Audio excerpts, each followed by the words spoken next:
May I come in, sir? आइए आइए। Good afternoon, sir. Good afternoon, ma'am. Good afternoon, sir. बैठिए। Thank you, sir. अपने बारे में कुछ बताएंगे दिव्या? सर, मेरा नाम दिव्या है। मैं हरियाणा के महेंद्रगढ़ डिस्ट्रिक्ट से हूँ। मैंने अपनी स्कूलिंग जवाहर नवोदय विद्यालय से की है। उसके बाद मैंने अपनी ग्रेजुएशन अपने डिस्ट्रिक्ट के कॉलेज से की है और पिछले वर्ष यूपीएससी में मैं भारतीय पुलिस सेवा में चयनित हुई हूँ। और मेरे इस दिनचर्या के कुछ बेस्ट मोमेंट में से है अपनी मम्मी से बातें करना, उनके साथ टाइम स्पेंड करना और घूमर डांस में मेरी रुचि है। अच्छा, तो पुलिस सेवा आपने ज्वाइन कर ली है ऑलरेडी? हाँ सर, ज्वाइन कर लिया, लेकिन अभी मैं लीव पर हूँ। ईओएल लेकर यस सर, आए हैं। ईओएल तो अगले साल ट्रेनिंग पे दोबारा जाएंगे? Yes sir. चलिए, बहुत अच्छा है। तो 2 इंटरव्यू अटेम्प्ट आपके हुए हैं, 2 बार इंटरव्यू दिए? This is second. This is second. चलो, फैंटास्टिक। अच्छा, मैं देख रहा हूँ कि आपके पास फिजिक्स, केमिस्ट्री और मैथ्स बीएससी आपने उसमें किया है, यस साइंस सब्जेक्ट्स में, लेकिन आपने हिंदी लिटरेचर ले लिया यूपीएससी पेपर के लिए। Yes sir. तो वो क्यों? सर, एक्चुअली हिंदी मातृभाषा रही है, मैं उसमें ज़्यादा कंफर्टेबल भी हूँ। अच्छा। और दूसरा सर, हिंदी मैंने कॉलेज तक पढ़ी है। हमारे तक एमडीयू पढ़ी के सिलेबस में सर हिंदी बीएससी में भी होता था एक सब्जेक्ट। अच्छा। तो इस वजह से, और फिर मैंने सिलेबस देखा यूपीएससी का तो मुझे इंटरेस्टिंग लगा, तो सर सारे फैक्टर्स की वजह से अच्छा, उसकी वजह से आपने Yes, sir. हिंदी ले लिया। हिंदी के बारे में कुछ बताएंगे? किसी ऐसी शख्सियत के बारे में बताएंगे हिंदी की? Yes sir. जिसको गद्य लिखने में साहित्य अकादमी अवार्ड मिला और पद्य लिखने में ज्ञानपीठ मिला, श्रृंगार रस में पद्य लिखने में ज्ञानपीठ मिला अवार्ड, और भी कई और दूसरे तरीके के पद्य लिखने में उनको और भी कई सम्मान मिले, स्टेट के और उसके नेशनल लेवल के। किसी ऐसे शख्सियत का नाम बताएंगे हिंदी लिटरेचर में? सर, आधुनिक काल में या सर? आधुनिक, अब ज्ञानपीठ वगैरह तो आधुनिक में मिलेगा ना, पुराना तो। सॉरी सर, मैं रिकॉल नहीं कर पा रही। तो एक ऐसे शख्स हैं जो मैं हिंट देता हूँ, जिन्होंने श्रृंगार रस में भी बहुत नाम कमाया लिख के, वीर रस में बहुत नाम कमाया, वीर रस में तो बहुत ही ज़्यादा नाम कमाया, और उसके बाद में गद्य लिखे जिसपे उनको साहित्य अकादमी अवार्ड मिल गया। इंडियन कल्चर के ऊपर गद्य लिखा, प्रोज लिखा। दिनकर जी। हाँ, दिनकर के बारे में कुछ बता सकते हैं? हिंदी लिटरेचर में आपके सिलेबस में है? Yes sir. Sir, Dinkar ji ने बेसिकली जो श्रृंगार रस पे लिखा है वो उर्वशी लिखा है। और सर, जो उनकी ओजरस की कविताएं हैं उसमें एक रश्मि रथी है जो बेसिकली करण के ऊपर है, और एक उन्होंने सर कुरुक्षेत्र लिखा है जिसमें सर भीष्म पितामह और सर युधिष्ठिर के बीच का वर्णन है युद्ध की समस्या को लेकर। तो उनमें बेसिकली उन्होंने अपना मानव दर्शन और युद्ध दर्शन प्रतिपादित किया है। तो उन्हें रिबेलियस कवि क्यों कहा जाता था? सर, क्योंकि वो ओज के कवि थे। बेसिकली वो रिबेलियस इसलिए कहा जाता था क्योंकि वो अहिंसा के साथ साथ हिंसा को भी स्वीकार करते थे। मानवता की भलाई के लिए जहाँ हिंसा की ज़रूरत है वहाँ हिंसा को भी स्वीकार करते हैं। चलिए, आप बहुत अच्छे।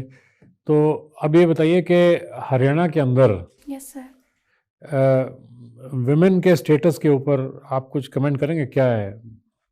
सर, हरियाणा डेवलप्ड स्टेट है और one of the richest state है कंट्री का, लेकिन हमारा सेक्स रेशियो सबसे पुअरेस्ट है, लगभग सर 879 के अकॉर्डिंग है। लेकिन गवर्नमेंट ने अभी सर पिछले जब से बेटी बचाओ बेटी पढ़ाओ अभियान लागू हुआ है और गवर्नमेंट की वेरियस स्कीम्स आई हैं, तब से हमारा सर सेक्स रेशियो 932 हो गया है, जबकि गवर्नमेंट ने 935 का लक्ष्य रखा था।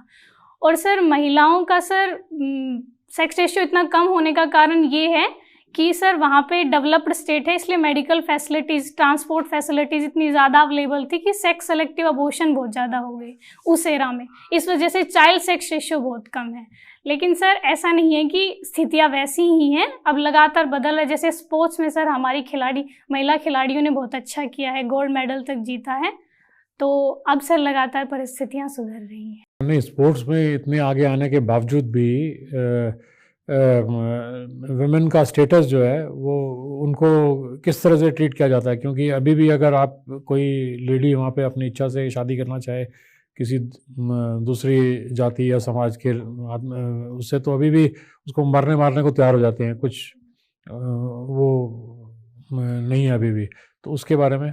सर, इसका एक कारण पैट्रियार्की है जो सर वुमेन्स को सेकेंडरी मानती है, और दूसरा सर हरियाणा जो खाफ पंचायत का रोल है ये सर बहुत बड़ी भूमिका निभाता है सर, कि इंटरकास्ट मैरिज और सर एक गोत्र में विवाह नहीं करने देते, तो सर ये लीगल नहीं है और लगातार गवर्नमेंट इन पे सर कर्ब कर रही है, लेकिन फिर भी सर खाफ पंचायत का इसमें बहुत बड़ा रोल होता है। फिर भी खाप पंचायत को रोक नहीं पा रहे क्योंकि जब मर्जी होती है उठ के बैठ जाते हैं वो। सर कुछ हैं, लेकिन अभी लगातार खाप पंचायत का सर सिर्फ नेगेटिव रोल ही नहीं है, कुछ पॉजिटिव रोल भी है। क्या पॉजिटिव रोल है, कुछ गिनाएंगे? सर एक तो पॉजिटिव रोल उनका ये है कि सर डोवरी को लेके, हिसार की खाप पंचायत है, उन्होंने सर 1 रुपये डोवरी का ऐलान किया है कि सब लड़के अपनी शादी में।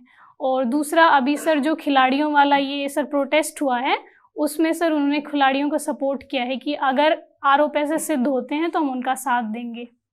तो ये कुछ सर उदाहरण। ये जो खिलाड़ियों ने आरोप लगाया है, ये क्या समझते हैं आपके? कुछ बात चल रही है इस तरह की, मीडिया में आ रही है कि ये पॉलिटिकली मोटिवेटेड है क्योंकि यूपी के लोगों का कब्जा हो गया था, जबकि रेसलिंग जो है वो मोस्टली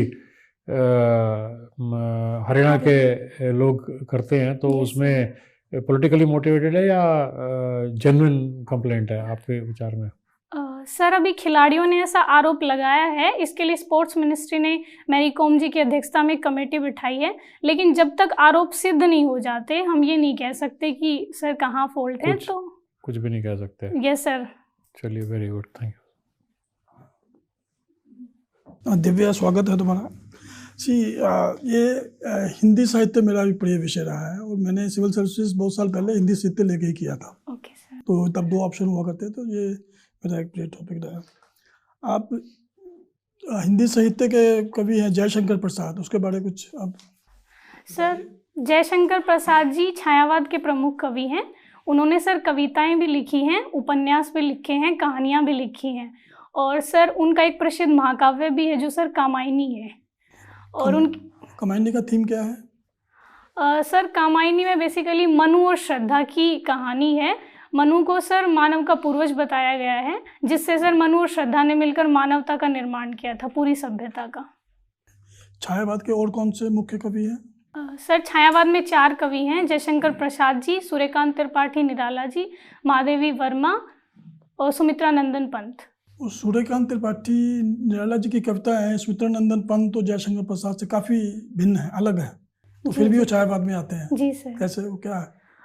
सर छायावाद में बेसिकली रोमांटिक, छायावादी कवियों को रोमांटिक कवि कहा जाता है, तो निराला जी प्रगतिवाद में भी शामिल होते हैं और छायावाद में भी शामिल होते हैं। जहाँ जब सर वो जूही की कली लिखते हैं तो उनको छायावाद में शामिल किया जाता है, और जब सर देखा मैंने उसे इलाहाबाद के पथ पर ऐसी कविताएं लिखते हैं तो वो प्रगतिवाद में शामिल होते हैं।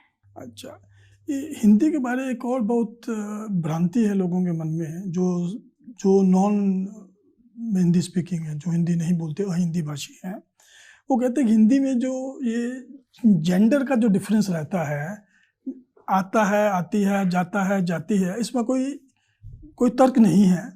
आपको सब समझना ही है कि ये भी कोई जो वस्तु है वो पुल्लिंग के नाम से उसको संबोधित करेंगे या स्त्रीलिंग के नाम से संबोधित करेंगे, तो क्या कहना चाहते हैं आप इसका? सर हिंदी की जब मानकीकरण की प्रोसेस शुरू हुई तो और सारे व्याकरण के कारक तो मानक बना गए, लेकिन सर लिंग जो है उसमें अभी सर मानकता पूरी स्टैंडर्ड पे नहीं पहुंच पाई है।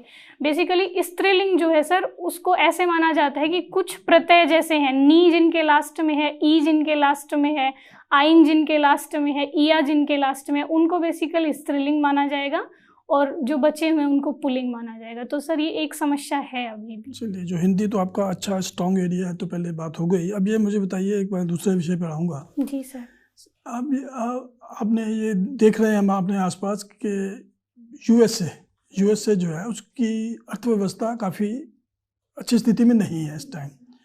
इन्फ्लेशन का रेट बढ़ रहा है। Yes sir. और महंगाई बढ़ रही है और उनकी ग्रोथ रेट जो है, विकास दर भी कम हो रही है, पर उसके बावजूद भी डॉलर का प्राइस बढ़ रहा है। तो ये कॉन्ट्राडिक्शन को आप कैसे एक्सप्लेन करते हैं? सर कोविड-19 पेंडेमिक की वजह से सर उनकी अर्थव्यवस्था, मतलब विश्व की अर्थव्यवस्था में स्लो डाउन आया है, तो यूएस की अर्थव्यवस्था में भी। लेकिन सर डॉलर के बढ़ाव का एक कारण ये हो सकता है कि सर यूएस फेड ने अपनी रेपो रेट कम कर दी है, जिस वजह से सर वहाँ पे इंटरेस्ट रेट अगर बढ़ेंगी तो लगातार सर डॉलर की मांग बढ़ेगी, और डॉलर सर एक हार्ड पावर है, हार्ड करेंसी है। इस वजह से लोग उसे स्टेबल समझते हैं और लगातार इंटरनेशनल मार्केट में डॉलर की मांग बढ़ती है, शायद इस वजह से सर।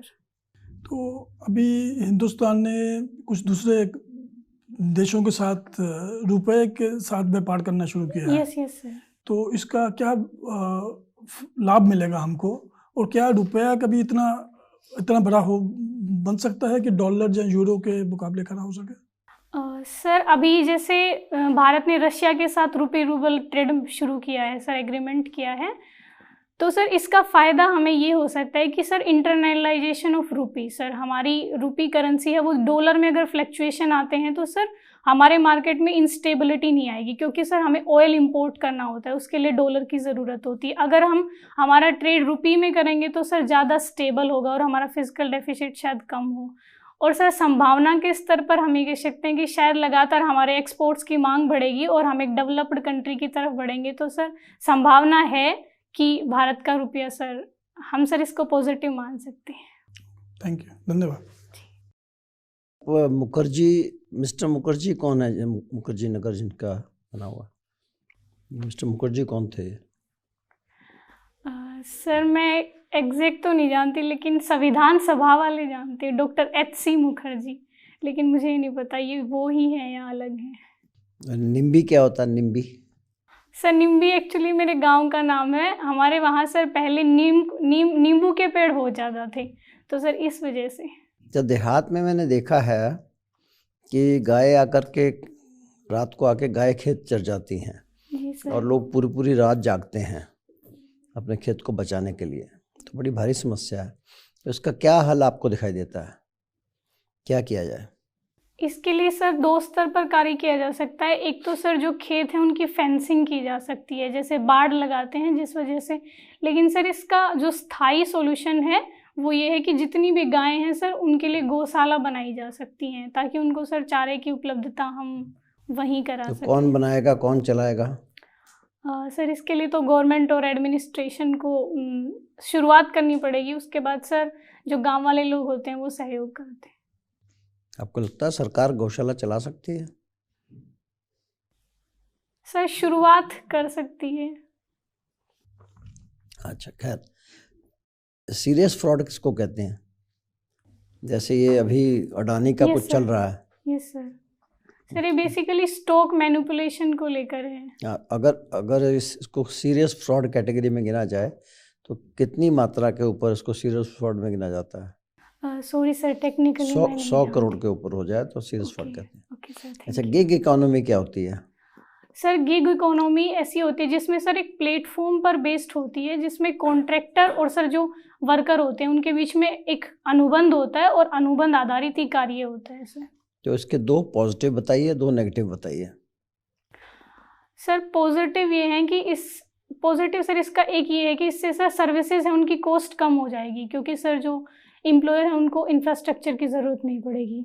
और दूसरा पॉजिटिव सर ये हो सकता है कि हम एक बड़ी संख्या में सर लोगों को रोज़गार उपलब्ध करवा सकते हैं इसके माध्यम से। ठीक है। और सर इसका नेगेटिव ये हो सकता है कि जो गिग वर्कर्स होते हैं उनके पास सर सोशल सिक्योरिटी की कमी होती है, उनके शोषण की ज़्यादा संभावनाएं होती हैं। और दूसरा सर ये हो सकता है कि जो सर वर्कर उसमें काम करते हैं उनको सर एल्गोरिदम के बेस पे हम उनको सर कैटेगराइज किया जाता है और उसी आधार पर उनके सर वेतन बढ़ते हैं, तो सर एक ये दूसरी कमी हो सकती है। अभी भारत चीन के साथ जो आबादी के मामले में क्या हुआ कुछ? सर 2024 में भारत सबसे बड़ी जनसंख्या वाला देश बन जाएगा और चाइना की ग्रोथ रेट सर लगातार घट रही है उनकी पॉपुलेशन की। तो जो आबादी है इसकी क्वालिटी को कैसे नापा जाता है? मतलब क्या क्या पैरामीटर्स हैं जिससे बताया जाता है कि भाई इनका जो ओवरऑल हेल्थ है वो अच्छी है? सर इसके लिए ह्यूमन डेवलपमेंट इंडेक्स है। उसके मुख्य आइटम क्या है उसमें? उसमें सर एक तो हेल्थ एंड न्यूट्रिशन है सर, दूसरा सर ईयर्स ऑफ स्कूलिंग मतलब एजुकेशन है, और तीसरा sir quality of life. Okay. और महिला और शिशु के दर कुछ मालूम है आपको, क्या क्या दर है? सर भारत के? हाँ सर हमारा इन्फेंट मोर्टेलिटी रेट तो सर 35 है। 35 क्या? कि सर 35 डेथ पर सर लाख सर जीवित बच्चे। अच्छा, जी सर। ये डेथ पहले 5 साल में, 10 साल में नहीं कितने? सर इन्फेंट से लेके 5 साल से पहले तक। उसको अंडर 5 मोर्टेलिटी कहते हैं। इन्फेंट मोर्टेलिटी किसको कहते हैं? Sorry sir. अच्छा, और क्या होता है? मातृ दर कौन सा होता है? सर प्रेगनेंसी के टाइम पे 1 लाख महिलाओं पे जितनी महिलाओं की मृत्यु हो जाती है उसको मैटरनल मोर्टेलिटी रेट। फर्टिलिटी को किससे नापते हैं? किसको सर? फर्टिलिटी को। फर्टिलिटी सर एक जो महिला है वो अपने सर गेस्टेशन पीरियड मतलब जो उसका पीरियड है उसमें कितने बच्चों को तो जन्म ये देती कितना है? हो गया हिंदुस्तान का? सर 2.0। तो इसका मतलब आगे चल के बच्चे थोड़े कम हो जाएंगे, है यस ना? सर। तो जो हमारे प्राइमरी स्कूल्स हैं यस सर। वहाँ बच्चे पहुँचेंगे नहीं, कम होंगे, तो इनका क्या करना चाहिए? सर भारत लगातार अपनी पॉपुलेशन को कंट्रोल करने की नीति पर चल रहा है तो सर 2.1 कम तो नहीं है मतलब। नहीं, 2 हो गया, जैसे केरल में है, केरल Yes, के sir. 1.2 हो गया है। Yes sir. तो प्राइमरी स्कूल में एडमिशन्स कम हो गए, ये फैक्ट है, यस ठीक है ना?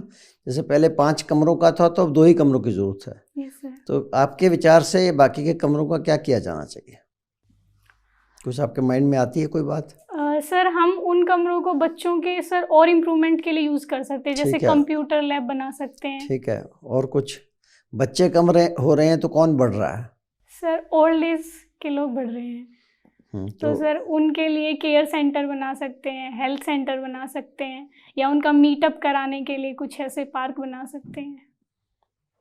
हाँ, डे केयर सेंटर बन सकते हैं। Anyway, thank you. दिव्या, आप पुलिस सर्विस में हैं, कौन सा कार्डर मिला आपको? मैम अभी कार्डर अलॉट नहीं हुआ। अलॉट नहीं हुआ, जी। अच्छा ठीक है। अभी हम जो बात कर रहे थे उसी से संबंधित डेमोग्राफिक डिविडेंड से आप क्या समझती हैं? मैम डेमोग्राफिक डिविडेंड का मतलब है कि एक कंट्री जिसके पास वर्किंग एज पॉपुलेशन ज़्यादा हो इस आधार पे वो अपनी इकोनॉमिक ग्रोथ को बढ़ाए, उसको डेमोग्राफिक डिविडेंड कहते हैं। तो आपको क्या लगता है अपना इस वक्त भारत का डेमोग्राफिक डिविडेंड की स्थिति क्या है? मैम भारत की 50% से जो ज़्यादा जनसंख्या है वो 15 से 64 वर्ष के बीच की आयु की है। इसका मतलब हमारे पास एक यंग एज पॉपुलेशन है। लेकिन ma'am demographic dividend demographic disaster में चेंज ना हो इसके लिए ज़रूरी है कि उनको स्किल दी जाए, उनकी एजुकेशन अच्छी हो, उनकी हेल्थ पे काम किया जाए। अच्छा, बहुत अच्छे। तो यही मेरा अगला सवाल था जिसका आपने जवाब ही दे दिया। ठीक है, अब आप बताइए कि जन विश्वास बिल के बारे में आपने सुना है? मैम रिसेंटली का कोई? हाँ, बहुत रीसेंट, क्योंकि आप पुलिस में आई हैं तो उससे थोड़ा संबंध है इसका।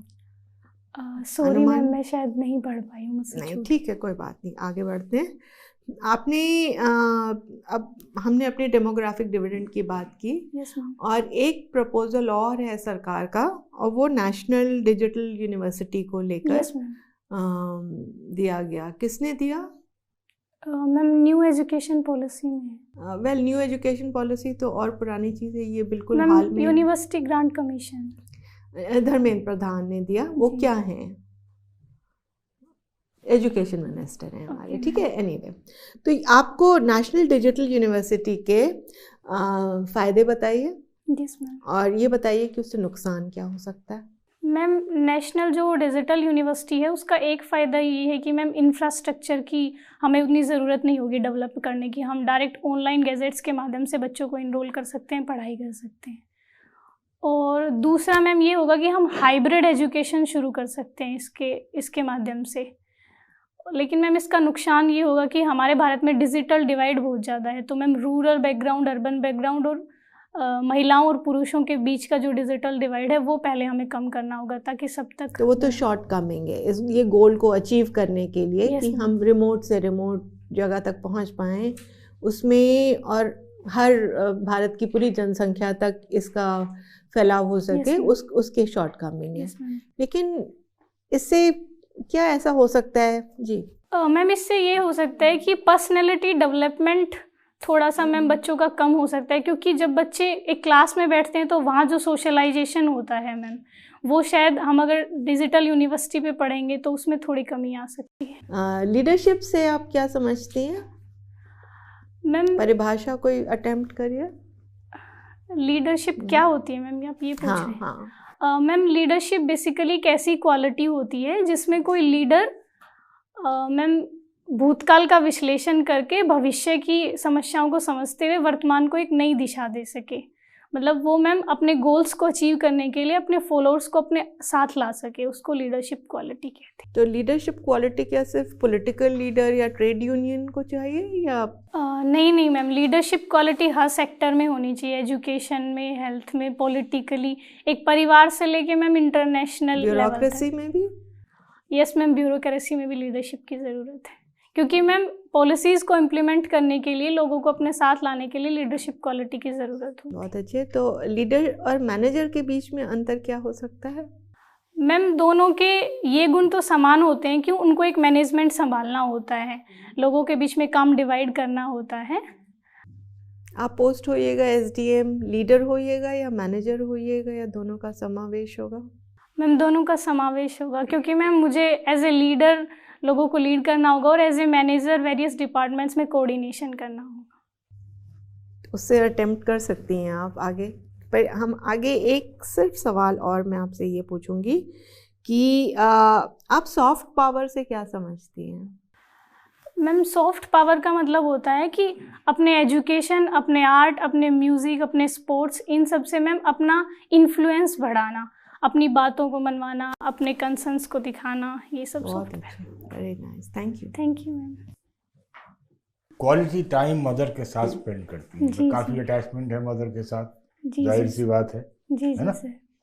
तो ये बताइए, क्या किसी फादर में भी मदरली क्वालिटीज हो सकती हैं या खाली मदर में ही हो सकती हैं? नहीं सर, फादर में भी मदर की क्वालिटी हो सकती क्या है। होती हैं वो क्वालिटीज?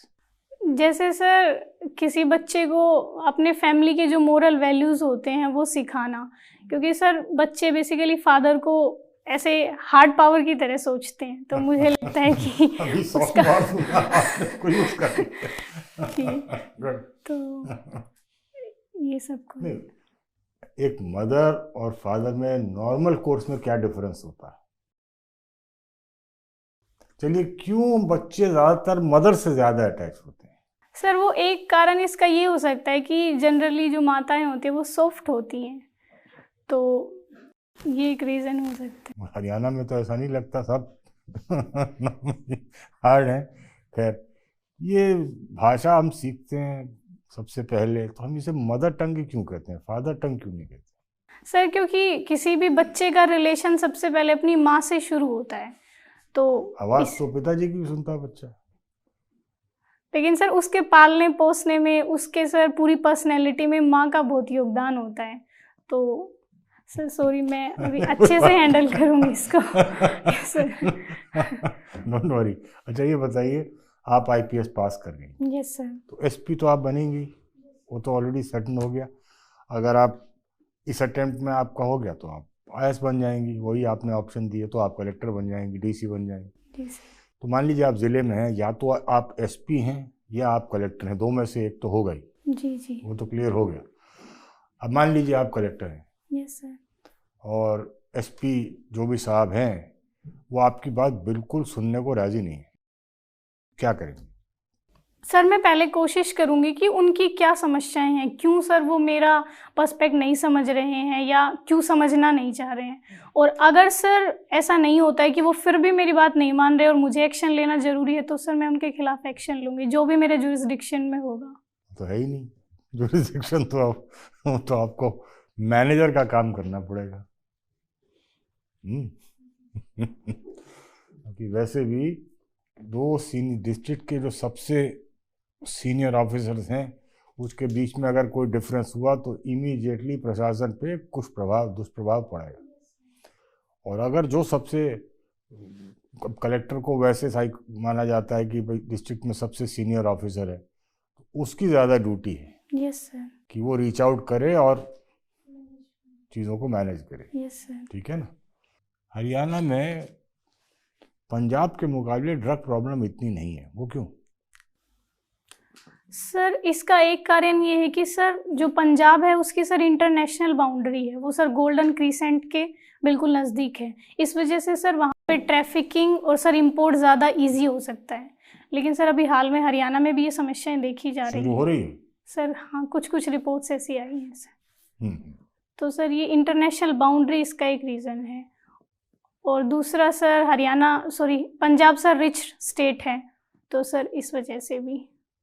हरियाणा भी रिच तो है, हाँ, लेकिन सर वो इंटरनेशनल बाउंड्री की वजह से पंजाब ज़्यादा इजीली इंपोर्ट कर पाता है थोड़ा ट्रैफिक। और सोच लीजिए, स्पोर्ट्स का कल्चर है लोकल, पावरफुल आपका जो अपना फैमिली, जॉइंट फैमिली कल्चर है, वो थोड़ा हरियाणा में ज़्यादा स्ट्रॉन्ग है, जो चेक रखता है। ठीक है ना, इंटरनेशनल बाउंड्री से फ़र्क नहीं पड़ता, ड्रग तो दिल्ली में मिलते हैं, कोई बात नहीं है। ठीक है, चलो, thank you very much. Okay, thank you sir.